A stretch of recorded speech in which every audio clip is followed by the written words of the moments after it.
Hello mga guys! For today's video, gagawa tayo ng bouquet. Bale, order ito guys. 12 bouquets ang gagawin natin ngayon. So dito, ipon ko lang muna yung ilalagay natin. Kumpituhin natin. Bale, isa lang pinakita ko ditong bouquet na ginawa ko mga guys. Hindi masyadong matagal. Dito, lumagay lang ako ng dalawang purple chrysanthemum tsaka spray rose na white. Tsaka lumagay din tayo dito ng rose na pink. Tsaka lalagyan din natin ng juice of pila at dadagdagan natin ng 3 raskas. Okay, mikos-mikos lang natin. Ang itsura niya.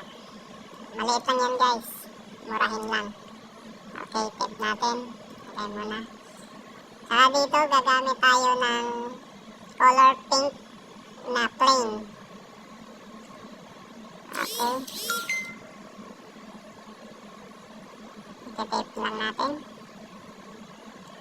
Kaso parang bumubuka dyan, ititip natin yung gilid.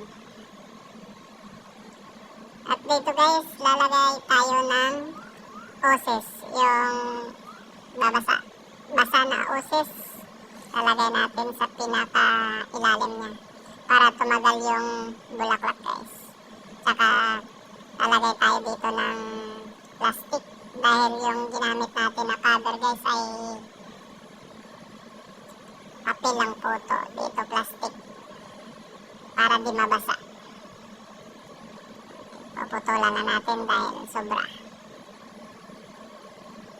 Okay, kakabira na din natin ng pink din ang ikakader natin sa ilalim. Okay. Yan lang.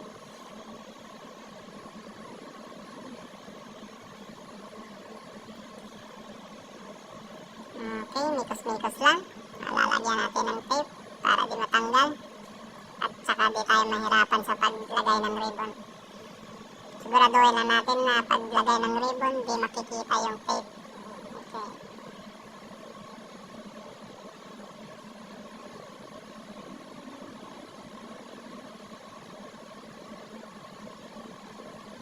Okay.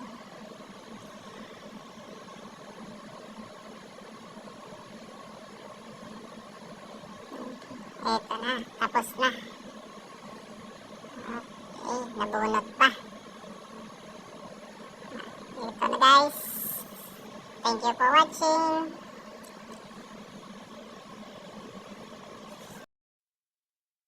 You got me singing.